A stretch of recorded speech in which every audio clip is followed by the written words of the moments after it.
इस ब्रह्मांड का हर जीव, चाहे वह जड़ हो या चेतन, उसका एक स्वभाव सृष्टि ने तय करके भेजा है। वही हमारी प्रकृति है और उसी के अनुरूप हमारे कार्य निश्चित किए गए हैं।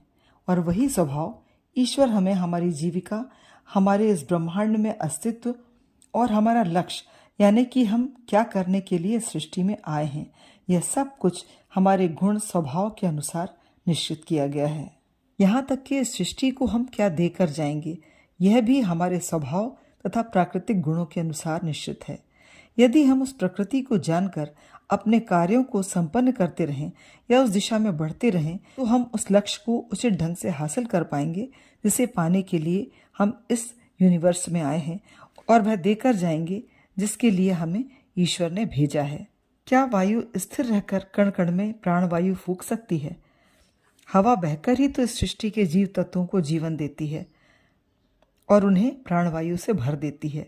यदि वह वृक्षों की तरह स्थिर हो जाए तो क्या वह वायु का कार्य कर पाएगी? जो उसे करना है, लोगों की सांसों का संचालन होने देना। वृक्ष या पेड़ अपने स्थान से इधर उधर जाकर फल फूल नहीं दे सकते, ना ही स्वयं का आहार पा सकते। वृक्ष भी यदि वायु की तरह आचरण करने लग जाएं, तो क्या यह संभव होगा?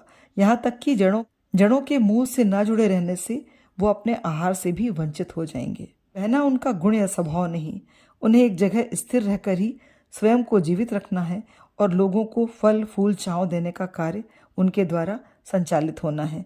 पर्वतों का अपना स्वभाव है। पर्वतों का जड़त्व, मजबूती और अपने भीतर सृष्टि की अमूल्य निधि को समेटे रहना और टूटने पर भी वह चीजें लोगों को लुटाना, यह उसका स्वभाव है। उसकी विशेषता उसके विशाल होने में है, अडिग होने में है। सृष्टि के ये सभी तत्व अपने स्वभाव के, अपने गुणों के अनुरूप भी कार्य करते हैं। अग्नि का स्वभाव देखिए। अग्नि का स्वभाव ताप देने का है, ऊष्मा देने का है और जलना है। वह शीतल होकर स्वभाव के विपरीत आचरण कर कोई कार्य नहीं कर सकती। यद्यपि उसकी ऊष्मा लोगों को झुलसा देती है, फिर भी वह अपने इस गुण को बदल नहीं सकती। जल अपना गुण नहीं छोड़ता, सतत बहना ही उसका महत्व है। जल का अपना स्वभाव है, बहते रहना उसका कर्म है।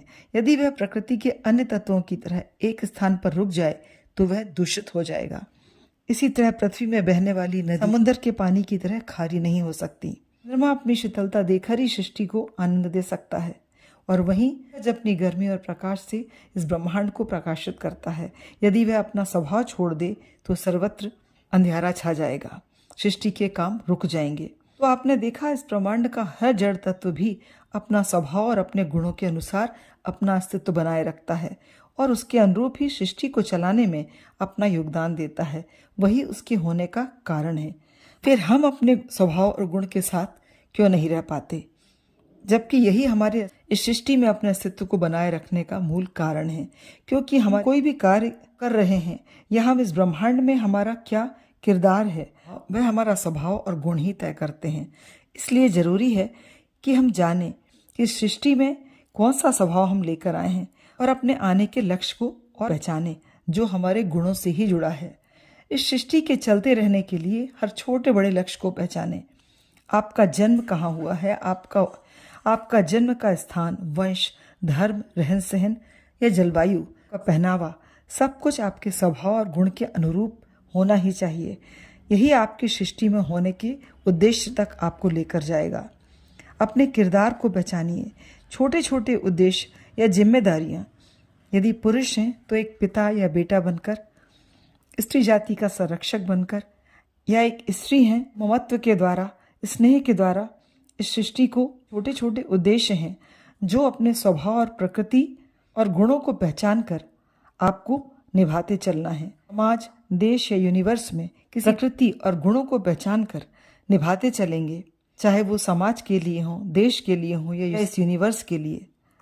यही कार्य आपको किसी बड़े कार्य जो आपके सृष्टि में आने की वजह है, उद्देश्य है, उस विजन को धीरे धीरे क्लियर करता है। अतः अपना मूल स्वभाव गुण मत छोड़िए, वैसे ही आगे बढ़िए जो कि आपको प्रकृति द्वारा मिला हुआ है। ठीक वैसे ही जैसे वायु प्राणवायु से हमको जीवन देती है, जल हमें जीवन देता है, आप भी इस सृष्टि के अभिन्न अंग हैं और आपके भी सृष्टि में होने का उद्देश्य निश्चित रूप से बहुत सुंदर है।